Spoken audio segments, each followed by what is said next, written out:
e a prevenção daquele que pode estar com o vírus, ou suposto vírus, e principalmente também daqueles que vão cuidar de combater isso, que são os nossos servidores, que são os profissionais da saúde. Então, ouvi muito falar dessa palavra de ontem para hoje, e posso aqui afirmar, o município de Anchieta está desorganizado com relação a isso. Eu fico muito feliz de ver que o nosso hospital está assim, porque eu defendo o hospital, levanto a bandeira do hospital, e aí eu quero indicar e sugerir à população de Anchieta, se tiver alguém que tenha a suspeita de estar com o vírus, os sintomas que está sendo aí de forma muito maciça divulgado pelo governo, vá para o hospital de Anchieta, porque lá tem um protocolo. Eu quero parabenizar o senhor por ter criado esse protocolo e ter vindo aqui hoje explicar isso à população. Senhor presidente, pela ordem. Pois não, vereador Tássio. Queria fazer uma sugestão e limitar a explanação do diretor, porque se a gente for entrar num debate entre vereadores aqui, nós vamos prolongar e a convocação é para uma sessão extraordinária de votação de matéria específica, né? Até nem sabia que ia ter essa explanação. Então, nós já estamos descumprindo em tese, porque o decreto prevê sessão extraordinária, mas a gente está se prolongando no assunto. Uma sugestão minha como vereador. Ok, vereador. A transparência, ela é super importante. Se a gente pegar a nível mundial, iniciou na China, então a Ásia tem um belo exemplo. Aí, partindo para a Europa, a Itália tem também um belo exemplo a não ser seguido. É quando você aumenta muito a transmissão num curto período de tempo, falta leitos, falta respiradores, que o protocolo ele fala de 15 a 21 dias o paciente entubado para a recuperação daquele pulmão. Então, é de suma importância que todos os serviços funcionem, vereador. O hospital ele vai ter um fluxo de pacientes com confirmação clínica em estado grave, ou seja, altamente transmissível ali, muito grande. Se não houver a estrutura do sistema funcionando, se a pessoa chegar lá, ele pode se contaminar naquele espaço. Então, assim, todo município deve. Ontem eu verifiquei fomos apresentado ao fluxo do município. O fluxo do município. O que estratégia vai fazer, o que pronto atendimento vai fazer, o que PA vai fazer, o que possivelmente ambulâncias alocadas vão fazer. Mas a construção ela é coletiva, não tem como, ainda não se sabe como lidar melhor com esse tipo de vírus. Não tem vacina, não tem remédio, só que a única coisa que pode ser feita, aí, vereador, eu sei que o tempo é curtíssimo, é que pessoas como os senhores fazem também a educação popular, que muita gente, olha só, muita gente referencia os senhores, vocês, né, são os representantes. Qualquer fala dos senhores tem uma importância, um peso muito maior do que até um profissional de saúde. Se todo mundo fizer uma parte de educação popular, de realmente valer dos isolamentos, de fortalecer isso, é melhor. E vai ser mais, assim, com sucesso essa transição. Ok, Tássio?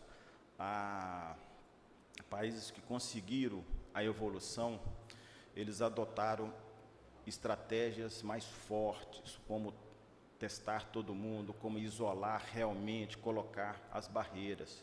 O Brasil não é possível fazer isso ainda.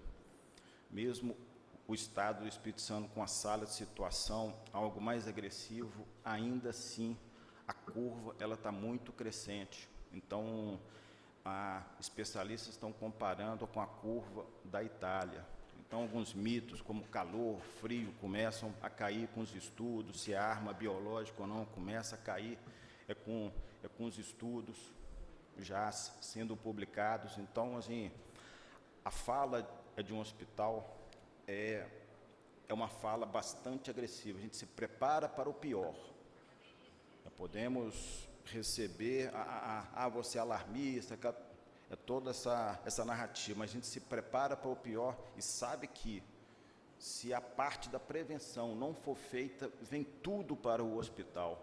tem tudo para o hospital. Se a gente olhar historicamente, lá na Primeira e Segunda Guerra Mundial, o porquê que o hospital foi a única coisa decretada para não ser bombardeada, porque se caiu o hospital, acaba a guerra. Então, assim, é uma guerra, rapaz, é uma guerra. Estados Unidos já está colocando navios, hospitais de 1.000 leitos na costa lá da Califórnia, na costa dos três, tá? Decretos para fazer mais insumos. Os insumos eles estão aumentando estratosfericamente, estão diminuindo tudo que é álcool gel, máscara, luva. Então, assim, é uma situação que o que pode ser feito? Isolamento, prevenção, etiqueta social, todo mundo fazer a parte dele, se organizar o máximo possível. Essa é uma mensagem. Pela ordem, presidente, por favor. Pois não, vereador Zé Maria. O hospital ele tem um lugar determinado onde as pessoas vão chegar para ser atendidas. Por exemplo, a pessoa está com suspeita de estar com um problema. Ele entra pelo pronto-socorro, pelo atendimento, ou tem um lugar específico? Ok. Vamos lá. Vamos supor que... Olha, Roberto, se você quiser ir embora, você pode ir, rapaz. Nós estamos numa reunião de informação. Se você quer ir embora, pode ir. Ué. O protocolo municipal apresentado, nós somos referência daquele paciente que vai chegar encaminhado dentro de uma ambulância para o hospital. Então, ele vai ser diretamente para internado em quartos de isolamento, com toda já um protocolo definido, até como a gente limpa esse quarto, com que tipo de produto, já está lá, já está todo certinho. Ok. Mas vamos supor que esse paciente ou alguém chegue lá. É comum, a pessoa chega lá, mesmo com protocolos definidos, a população ela vai onde está aberto, chega lá. Sim, ele não pode ficar, tem que ser colocado uma máscara, tem um procedimento para ser encaminhado para determinado tipo de consultório. O hospital, como outros hospitais, não é só, já está suspendendo cirurgias eletivas, já está suspendendo as consultas e atendimentos eletivos, para quê? Para esvaziar o máximo possível, para que esses espaços estejam garantidos. Mas volto a repetir, senhor vereador, se houver um volume muito grande, não dá. Diminuir a transmissão é para que ocorra casos que vão chegando de uma maneira natural, vai encher, vai, mas assim, de uma maneira natural, e não vai super ou acabar com todo o espaço possível no hospital e faltar. É o que acontece na Itália como exemplo. O hospital ele vai fazer tudo ao alcance. Qualquer tipo de recurso vai estar disponível. Pela ordem, muito obrigado. presidente. Só uma pergunta. No caso, como foi citada a questão da secretaria e tudo, a secretária, ela já fez alguma antecipação de algum valor? O município já antecipou algum recurso para estar justamente auxiliando já o próprio hospital a estar comprando os insumos para poder estar fazendo, né, os possíveis atendimentos que assim surgirem? Olha, Pela ordem, senhor presidente, eu tenho compromisso, não era nem para estar aqui hoje, é um compromisso importante de saúde. Tá? Eu peço ao senhor, se o senhor colocar em votação, então, primeiro a gente fazer a votação, depois o nobre colega, né, Ok. ele pode ter o tempo que quiser. Você me desculpa, Não, é sério mesmo. ok. Fine, você pode aguardar a gente Claro. acabar de fazer a Por votação, que gentileza, o Beto pai. tem que sair, Claro. porque ele tem Não é só compromisso. eu tenho que sair, Claro. não, tem muita coisa a fazer, entendeu? Responde.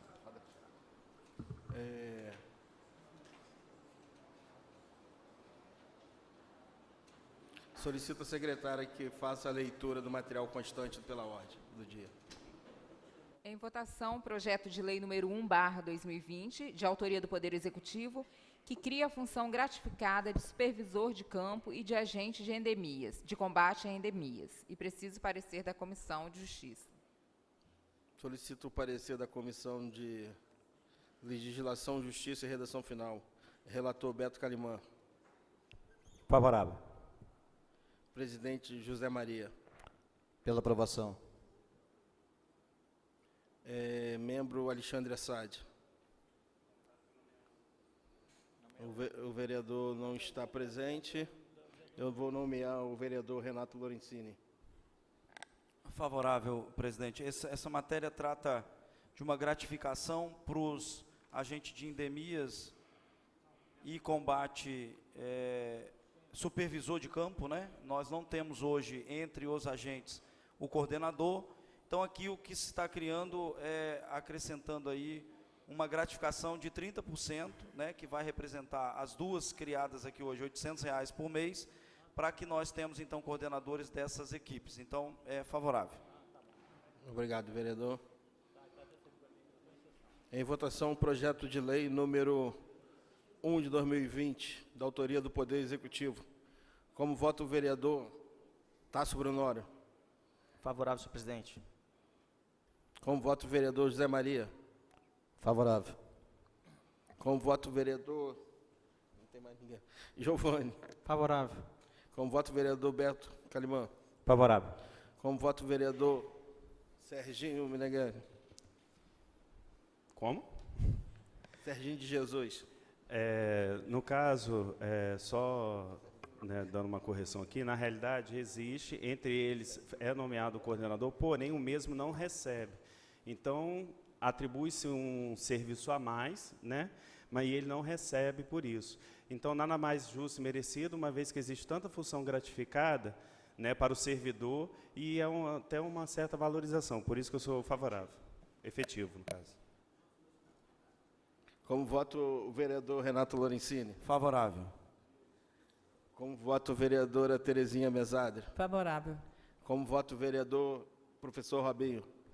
Senhor presidente, eu vi lá que foram criadas aí 2 gratificações. Porém, o governo, nós temos informação que o governo ofereceu essas gratificações para vários. Agora, eu quero ver como que o governo vai resolver esse impasse. Mas eu voto favorável, senhor presidente. Como vota o vereador Alexandre Assad? Projeto de lei número 1 de 2020, da autoria do Poder Executivo. Vereador Favorável. Alexandre. Obrigado. Projeto de lei número 1 de 2020, da autoria do Poder Executivo, aprovado.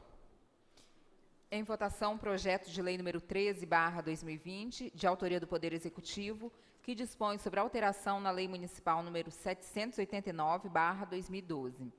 E precisa do parecer da Comissão de Justiça e Finanças. Solicito o parecer da Comissão de Legislação, Justiça e Redação Final. Relator Beto Calimã. Favorável. Presidente José Maria Brandão. Favorável. Membro Alexandre Assad. Favorável. Solicito o parecer da Comissão de Finanças e Orçamento. Relator Giovanni Meneghelli. Favorável. Presidente Beto Calimã. Favorável. Membro professor Robinho. Favorável, senhor presidente. Em votação, projeto de lei número 3 de 2020, da autoria do Poder Executivo. Como voto o vereador Tássio Brunório. Senhor presidente, antes de proferir meu voto, esclarecer o meu pensamento sobre o projeto, foi criado um sentimento de que está se dando com uma mão e retirando com a outra. Ao meu entender, não se trata disso. Trata-se especificamente da questão da alíquota de contribuição. Para que não haja perda para o servidor, está se concedendo, junto no mesmo projeto, um aumento. Então, esse é o meu entendimento sobre o projeto.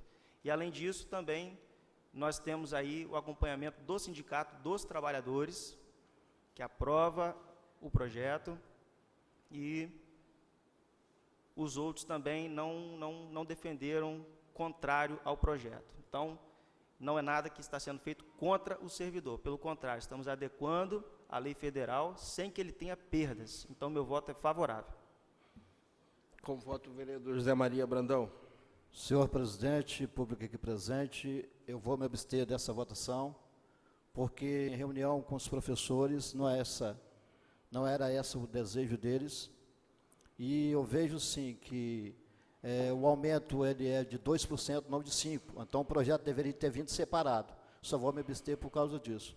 Porque eu tenho certeza que no futuro aí vão fazer propaganda no município dizendo que deram 5% de aumento, na realidade não foi, foi de 2%. Por isso que eu vou me abster dessa votação.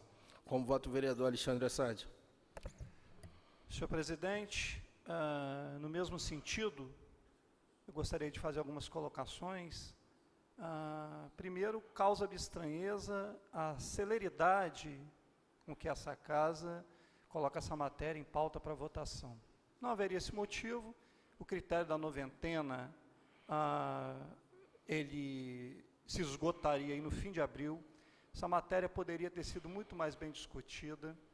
A gente vê que é um projeto que ele veio, sim, me perdoe, vereador Tássio, mas dando com uma mão e tirando com outra, porque se não fosse esse o objetivo, mandariam para cá 2 projetos de leis para serem analisados distintamente. Então, por este motivo, coincidentemente, após vários pedidos do professor Robinho, o estudo de impacto financeiro só ter chegado a esta casa aqui ontem à tarde, às 17 ou 18 horas, eu não me sinto seguro para estar votando esse projeto, porque a vontade que me passa o servidor público é uma vontade de um reajuste maior, não mostra estar satisfeito com esse aumento que está sendo dado de apenas 2%, apesar de termos aqui conversa com os sindicatos, na data de ontem, que garante que o servidor está, sim, vamos dizer, almejando, pleiteando este aumento, mesmo sendo pequeno, mas o que a gente conversa com professores, com outros profissionais aí do município, é uma insatisfação muito grande. Por esse motivo, não vejo segurança para estar votando esse projeto, eu vou me abster. Como vota o vereador professor Robinho? Senhor presidente, esse projeto chegou à casa numa terça-feira, dia 10, nós de imediato fizemos um requerimento, porque a estratégia do governo era de votar na terça-feira seguinte. Conseguimos aí retardar e hoje está sendo apreciado, porém eu não vi aqui a presença do Sindiúps para que estivesse aqui ontem discutindo e falando algo, se concordava ou não com a matéria. E dias antes, numa assembleia deles, eu estava aqui, eu, o vereador Giovanni, Zé Maria e Alexandre, e nós víamos aqui o pleito da categoria. E o pleito da categoria não era esse percentual. E me estranhou muito a manobra utilizada pelo governo, porque no mesmo projeto que ele concede 5,12, ele aumenta a alíquota de 11 para 14. Então eu não fiquei convencido de que isso vai ser bom para os servidores. Eu penso que os servidores, eles precisam de um carinho, uma atenção maior, porque o governo vende uma pseudo-informação que não tem dinheiro, que não tem recurso para investir no servidor, e nós sabemos que é uma mentira. Haja vista várias contratações, várias portarias que foram expedidas aí essa semana. Então, por isso, eu voto contrário, senhor presidente. Como vota a vereadora Terezinha Mesadra? Favorável. Como vota o vereador Renato Lorenzini? Senhor presidente, colegas vereadores, público aqui presente, quem nos assiste também pelo Facebook, o Executivo tinha 2 caminhos para encaminhar esse projeto aqui para casa. Um era atender a legislação federal. Não foi Fabrício, não foi essa Câmara que fez reforma da Previdência. Nós sabíamos que nós íamos chegar onde chegamos. Naquele momento, essa casa, muitos dessa casa pediram a reforma previdenciária. E não estou dizendo que sou contra a reforma da Previdência, porque nós temos que ter responsabilidade com a União, com o Estado e com o município. Mas nós sabíamos que quem ia pagar essa conta seriam os trabalhadores. E não teve ninguém que ficou fora, inclusive o servidor público. Então, o que o prefeito manda para cá para a gente aprovar é regulamentar uma legislação federal. A alíquota passa de 11 para 13. Isso é é possível de questionamento, de ser menor, ser maior, mas ontem nós tivemos aqui o presidente do IPASA e os sindicatos da saúde e o sindicato dos servidores públicos do município de Anchieta, dizendo que sentaram com os servidores, com os nossos servidores, e chegaram a essa decisão, por conta de que ou o município manda para cá uma lei para alterar basicamente a alíquota, mas o prefeito foi além, acho que Tássio falou muito bem, não é isso?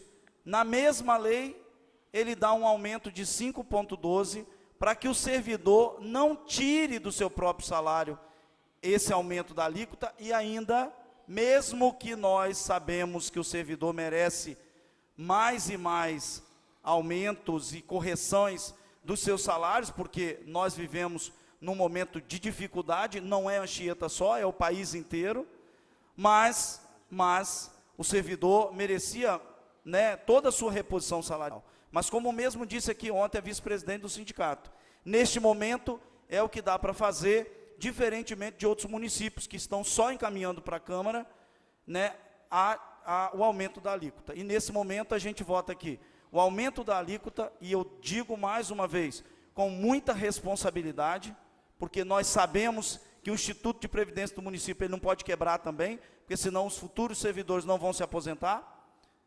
E também nós estamos aqui para também dar o apoio, que é sim um aumento de reposição. Não é isso? 5,12. Vai tirar 3. Tudo bem. É pequeno? É. Mas em relação aos outros municípios e outros estados, nem aumento tem sido dado.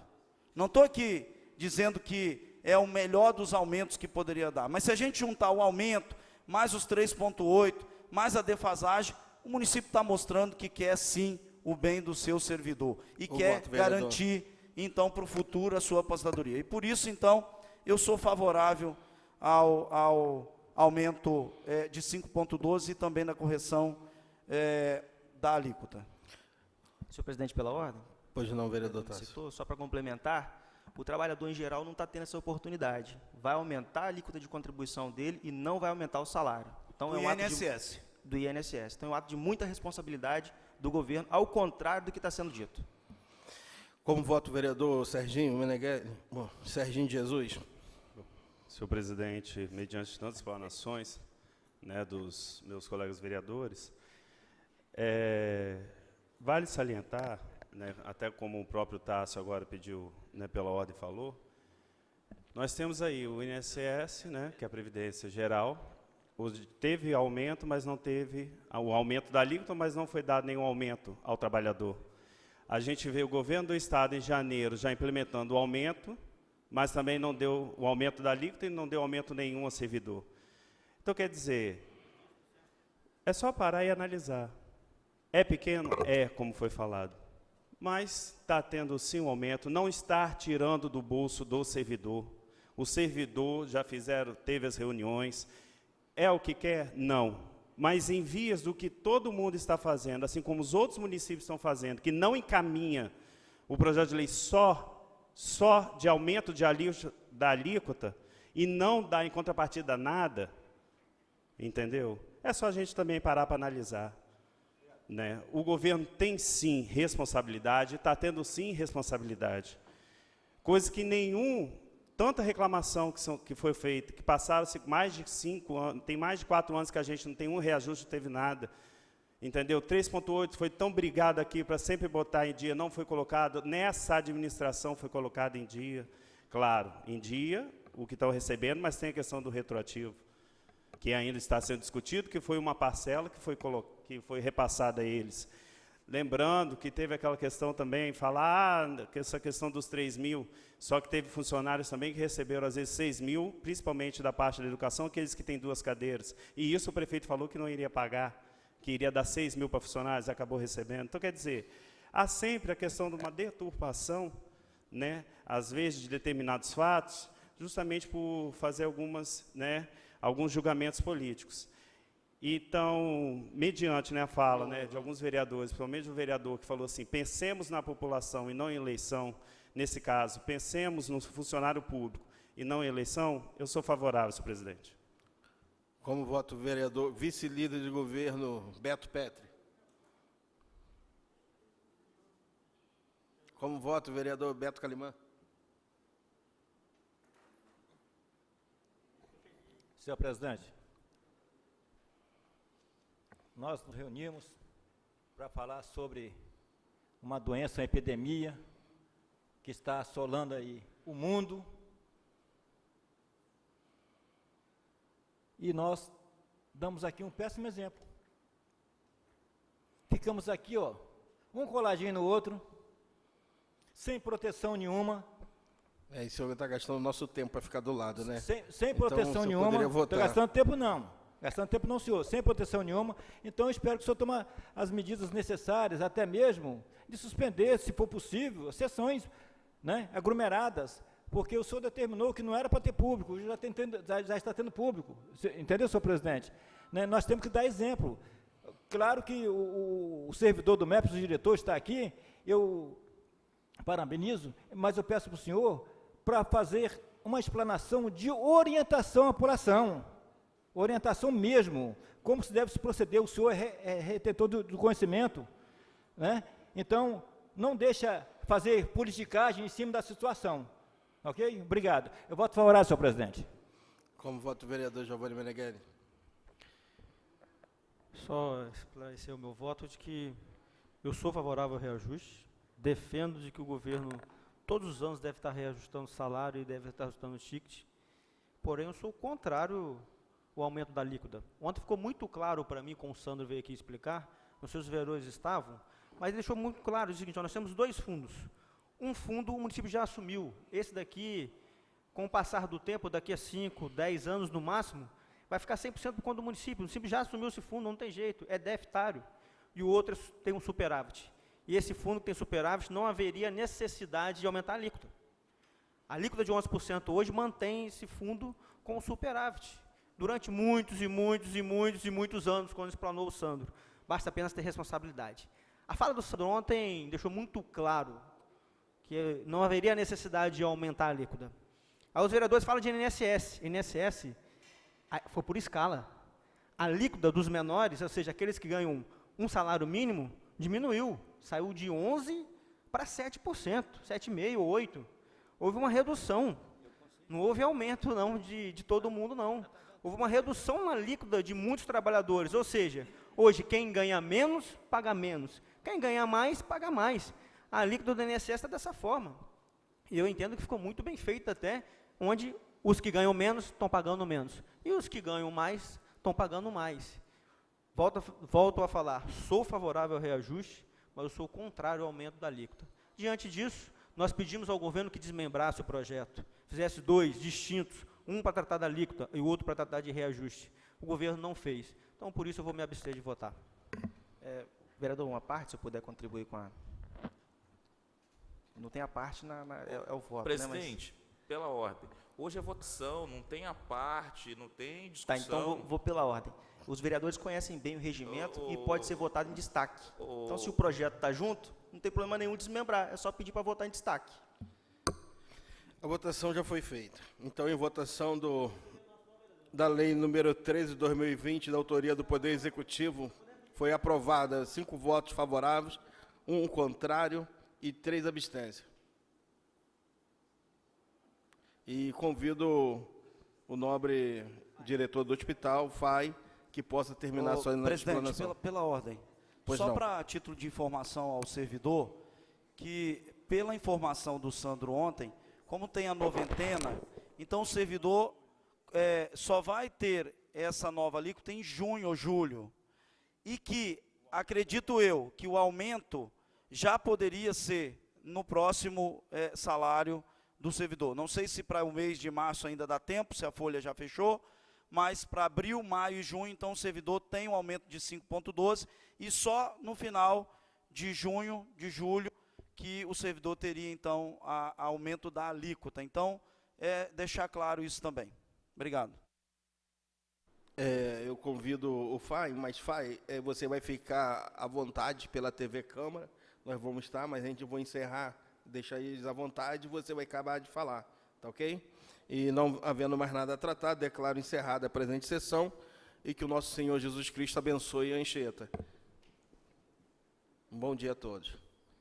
O FAI agora vai estar explanando para a gente sobre o coronavírus. Continuando Diretor, aqui... eu fiz uma pergunta ao senhor e eu não me senti muito assim esclarecido com essa pergunta. Beleza. Hoje, por exemplo, se aparecer pessoas com suspeito do coronavírus, no hospital ou no PA. No PA eu sei que vai ser meio difícil só dar a resposta, talvez o senhor pode ter a informação. Aonde se dirigir? Na frente do pronto-socorro, na lateral do hospital ou na outro lado? Por isso que eu queria saber, porque às vezes eu chego lá 3, 4 pessoas com surto e tem lá 10, 20 pessoas para ser atendido num atendimento normal, quem entrar lá vai estar contaminando tudo. Então eu gostaria de saber para onde se dirigir. Ok. Ainda não está no nível de chegar muitas pessoas ao mesmo tempo, não. Mas vamos lá. Vamos no mais simples. A pessoa está com a síndrome gripal. Nariz escorrendo, aquela garganta, uma dor no corpo. Ele vai ser identificado, máscara, vai para um outro local lá dentro. Aqui está a minha equipe, ou a nossa equipe, ou todos juntos aqui, que podem até esclarecer com maior riqueza de detalhes. Mas ele vai para um outro local dentro do hospital. Ok? Vamos lá com um caso mais severo. Lá ele vai sofrer o atendimento do médico, ele vai fazer os procedimentos e o encaminhamento, ou para casa, que vai ser possivelmente nesse diagnóstico encaminhado para casa, para ficar os dias em isolamento, nos seus cuidados domiciliares. Vamos supor que esse paciente chega com algum tipo já de insuficiência respiratória, ele vai ser encaminhado para internação. Isso mesmo no pronto-socorro ou no PA. O município, ele está definindo que o PA deve receber todos os pacientes primeiro, mas o hospital também está preparado para receber as pessoas que podem chegar lá. Nós temos 2 entradas, uma específica para ambulância, que é o paciente gravíssimo, essa vai ser preservada para esse fim, e lá na frente a primeira à direita. Então, ele vai chegar por ali, como é que é o fluxo. Se todos entenderem que o hospital é o local mais contaminado desse município, talvez determinadas situações não deva chegar lá. Uma dor de coluna, algo mais simples, não deva chegar lá. Lá vai ser um ambiente que é contaminado, ponto. Não tem como não ser contaminado, mesmo com todo tipo de desinfecção ou minimização do risco de transmissão. As cadeiras já estão separadas para não sentar todo mundo junto. Existe uma série de procedimentos, vereador, mas o hospital ele deveria ser porta fechada para só receber aquele paciente de internação, mas ele não vai ser, ele vai receber outros pacientes também. Isso a princípio. Só como não existe nenhuma possibilidade de atendimento a esse tipo de pessoa em um lugar diferente, dentro do hospital, um lugar separado? Não. Porque, veja bem, a minha preocupação é exatamente, se eu chego lá com coronavírus e tiver lá 15 pessoas esperando para ser atendidas, exatamente, de coluna ou de outra doença qualquer, se eu der um espirro lá dentro, eu contaminei todo mundo. Não, senhor. O paciente, ele não vai ficar ali no meio, não. Ele vai ser identificado e retirado do Mas se eu vou chegar para ser consultado, e eu não sei se tem um coronavírus ainda, eu vou ser identificado ainda. Excelente pergunta, excelente pergunta. O que a China detectou no seu processo quando a curva dela estava acima? Que o teste que está sendo feito hoje no Brasil só para o paciente grave, ele deixava 87% de todos os pacientes subnotificados, ou seja, aqueles lá estavam transmitindo. Por raciocínio lógico, se eu tenho um período de transmissão de 8, 10, até 12 dias, se eu estou com sintoma, antes eu já estava sendo transmitindo. Então, a chave não é criar superestruturas de saúde, que elas não dão conta mesmo. É criar procedimentos de isolação, de isolamento, etiqueta, para que diminua a transmissão. O hospital, ele vai estar, sim, preparado com aqueles consultórios disponíveis para as pessoas serem identificadas e isoladas para o atendimento. Elas não vão ficar todos ali juntos, não. Mas se chegar numa situação que foi transmitido demais o vírus, é aquela situação absurda, ou pior cenário possível, tem que criar estratégias de emergência para que essas pessoas sejam pulverizadas dentro do hospital. Mas pode chegar um momento de todo mundo aguardando ao mesmo tempo, é o que nós não devemos deixar acontecer. Aquela estrutura é para receber pacientes médio graves. Vai acabar recebendo também de baixa gravidade. Aí, assim, eu estou tentando explicar para o senhor que qualquer tipo de plano, ele não... Aí eu vou falar a frase do ministro da Saúde: nenhum sistema está preparado para isso.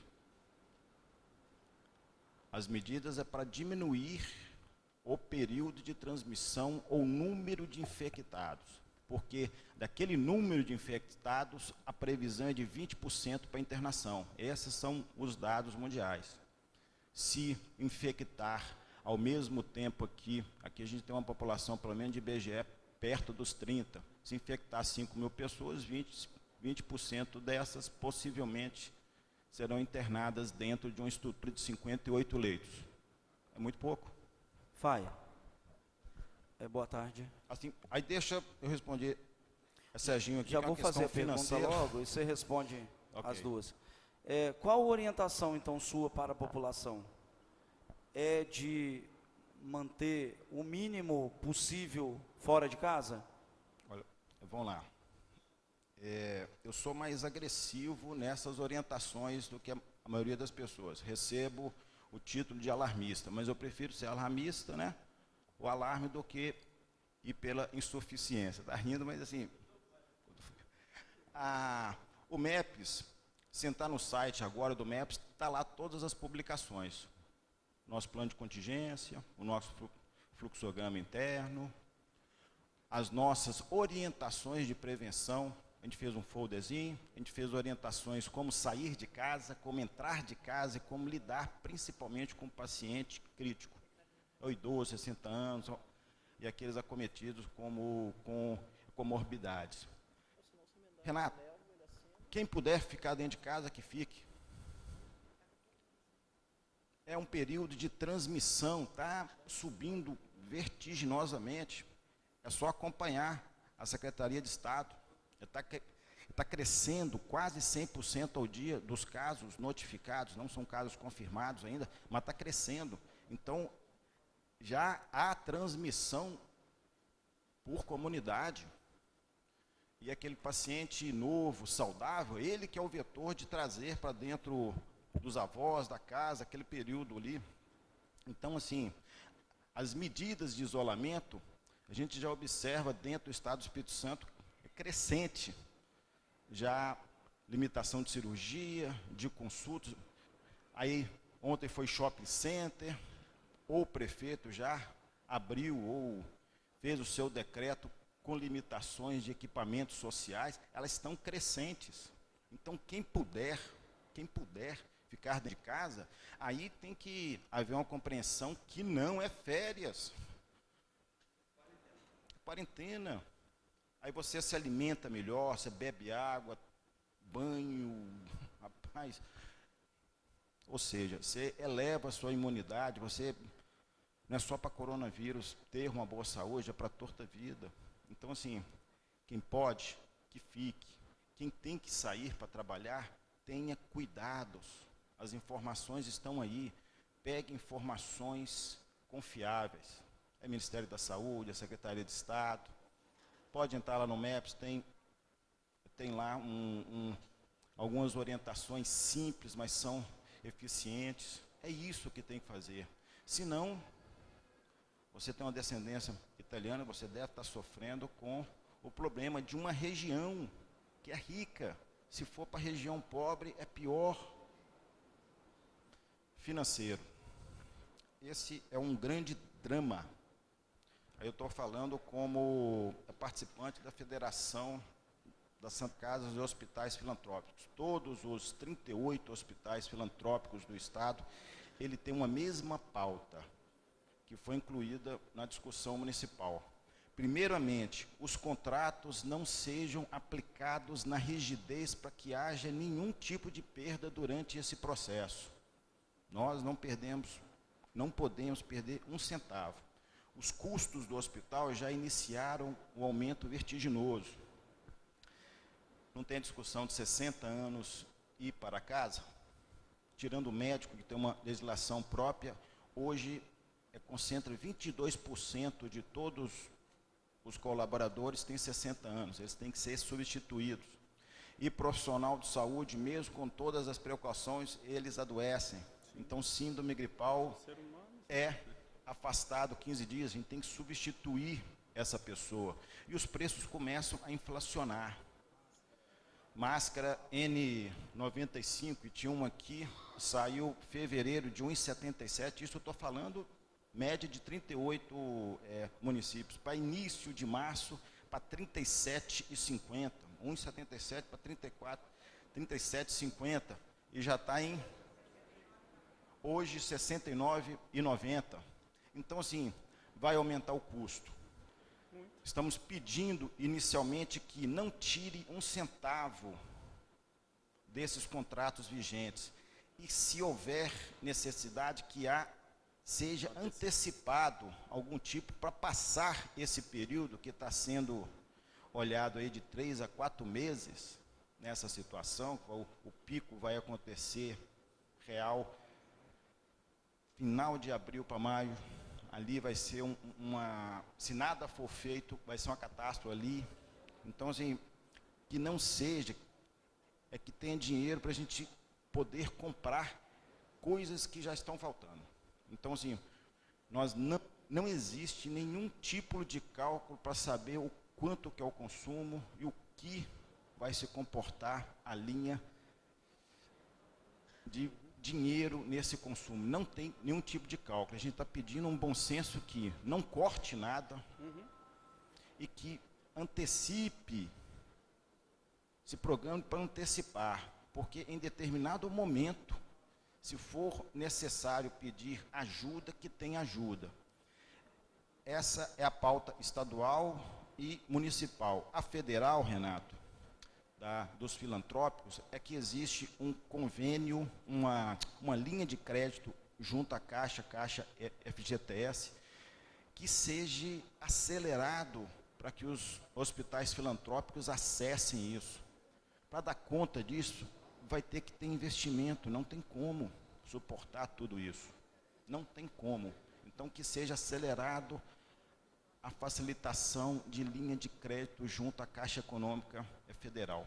Mas o município, ele... O município, ele, no primeiro ponto, que não seja cortado, foi feita a provocação e ontem, verbalmente, durante a noite, foi aceito, ok?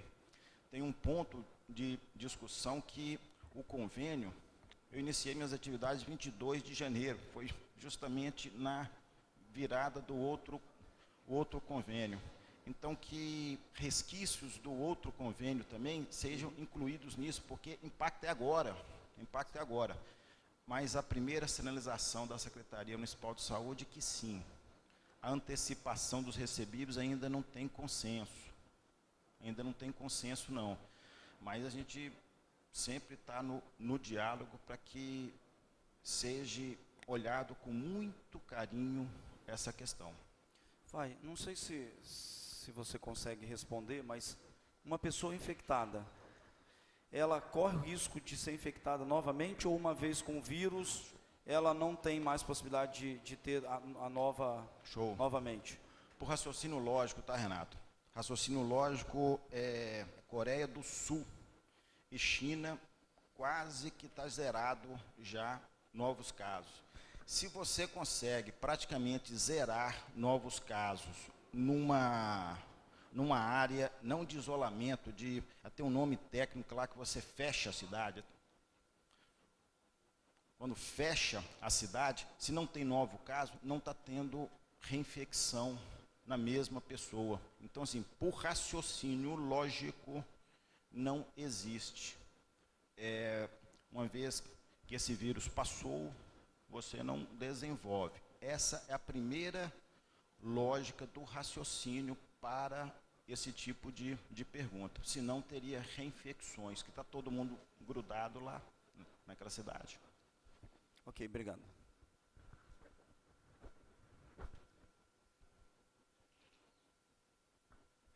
Pela ordem. Secretário, boa tarde. A pergunta que eu gostaria de fazer, secretário, não perdoe, já estou aqui, né, elevando o senhor ao cargo que o senhor já ocupou aqui brilhantemente no município. Perdão, diretor do hospital do MEPS. O senhor tem alguma informação concreta sobre hoje a existência de algum caso confirmado de coronavírus aqui no município, ou ao menos suspeita? Porque nos chegam informações, a gente não sabe o que é verdade, o que não é, mas dizendo que o município já tem aí um caso confirmado e que há 8 casos suspeitos. A gente não sabe se é verdade, se é mentira, mas caso exista alguma informação nesse sentido, eu sugeriria aí à Secretaria de Saúde que emitisse um alerta máximo para as pessoas para que realmente permaneça em quarentena, porque se já está aqui dentro do nosso município, infelizmente vai proliferar. Então eu gostaria de saber se o senhor tem alguma informação como diretor do hospital, se passou algum paciente lá por esses dias com essas características aí de possibilidade de infecção pelo vírus, pelo coronavírus. Vereador, o senhor citou a transparência. Nesses casos, a transparência ela tem que existir. Se a gente pegar o exemplo do Estado, todo dia é lançado o boletim. E está lá no site, disponível para qualquer pessoa ver o boletim. Ontem, na nossa reunião com a Secretaria Municipal de Saúde, ali tinha uma área que é responsável por isso, a vigilância epidemiológica. Ela ali citou que foi umas 7h30 da noite, que tenha ou tinha 3 casos em confirmação. Um daqui e 2 importados, ou seja, de outro município. Essa foi a informação dada naquele momento. Um caso aqui do município de Anchieta? Do município, mas ainda aguardando a confirmação. Entendi. Mas então já há um caso suspeito aqui, sim, um caso no município de Anchieta. Sim. Então, já houve atendimento, não já?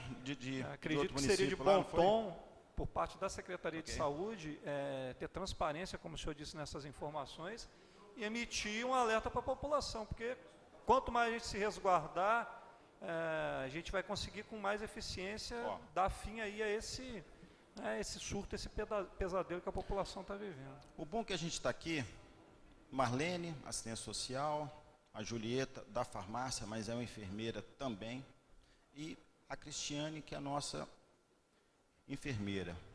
Aqui, vamos só confirmar que dos 3 casos, aí foi feita uma pergunta complementar aqui, se passou pelo hospital. Passou pelo hospital? Um eu acho que sim, né, do outro município. 2, né? 2 passaram pelo hospital. Então, você vê que o procedimento, ele está acontecendo. É feito os testes lá, agora começa a fazer teste no pronto atendimento também. Agora, são dados que devem acontecer de ser informado a verdade como ela é mesmo, para que todo mundo participe dessa discussão e que ache que isso nunca vai acontecer aqui e que não tem problema nenhum, a gente pode viver a vida tranquilamente nesse período. Há uma importância de prever que é um momento muito especial.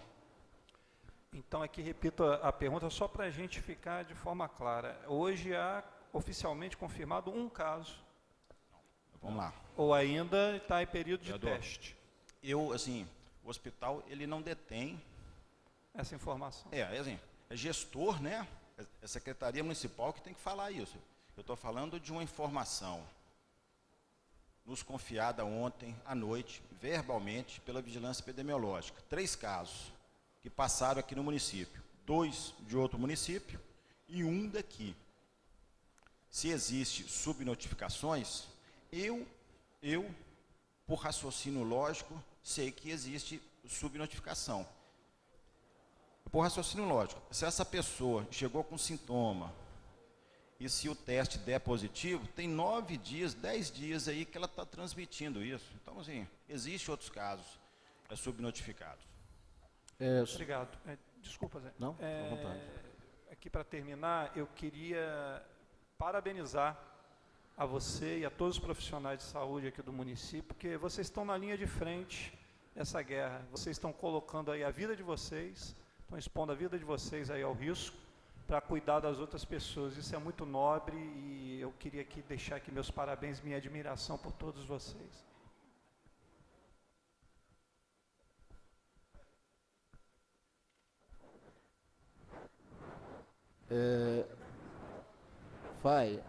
Só para finalizar, assim, eu sou muito assim insistente quando eu desconfio de uma coisa que...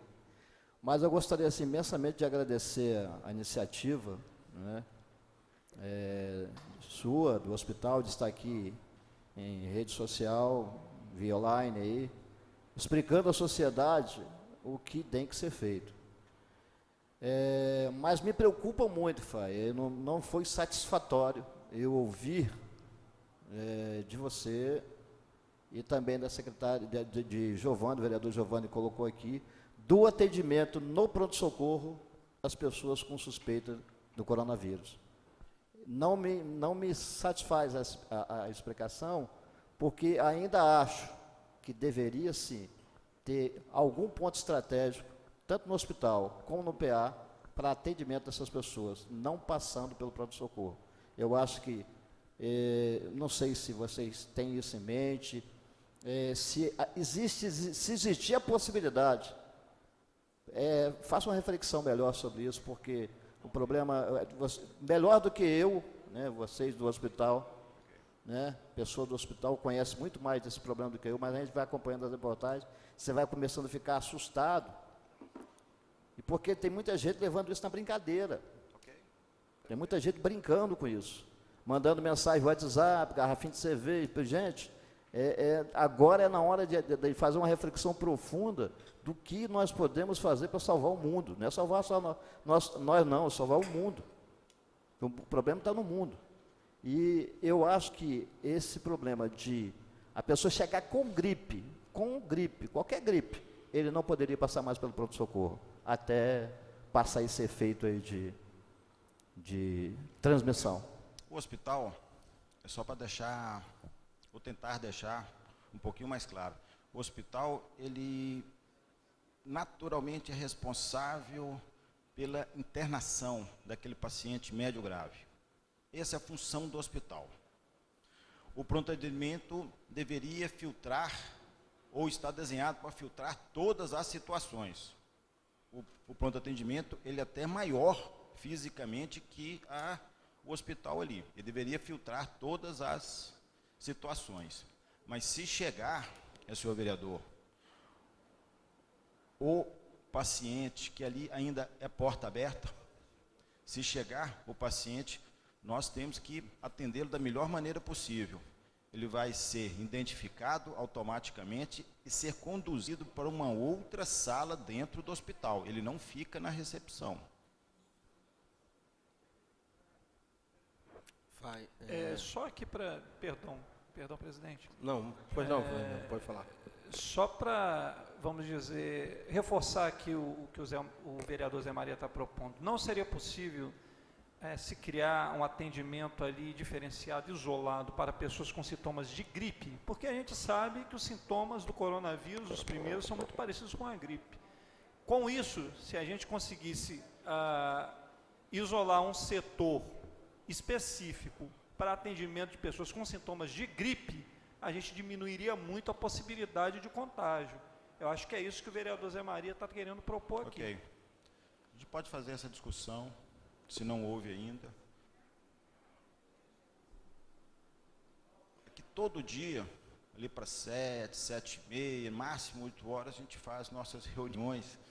A gente tem um grupo gestor, não disso, de todas as situações do hospital, onde desde a representante da cozinha pode participar, onde a gente trabalha a situação. A gente trabalha isso e faz uma nota técnica, por escrito, e manda para cá. Pode ser assim?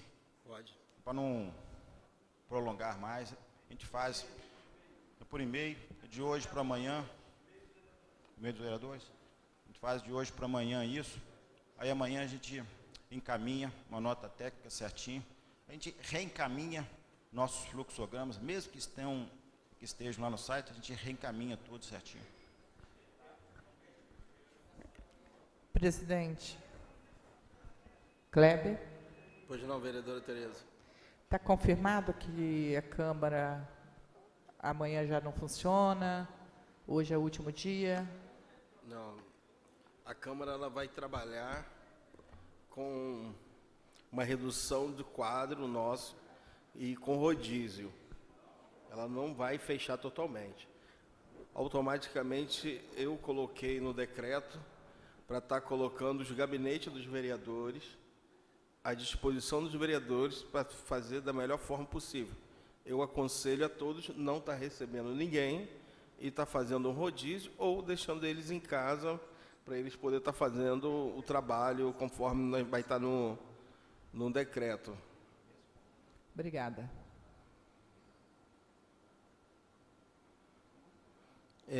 Quero agradecer ao FAI, ao MEPS, né? A minha amiga, só ficar rindo, eu quero pegar você. E muito obrigado a todos que estão nos assistindo. E que Deus abençoe todos nós e a gente possa estar fazendo essas prevenções todas que o FAI falou aqui. A gente está lavando bastante as mãos, ficar bem afastado e a gente ficar em casa realmente. Se o seu patrão, ou sua patroa, ou a administração está liberando para você ficar em casa, que fique em casa. Não vá para a rua, porque você pode ser contaminado. Muito obrigado, uma boa tarde a todos.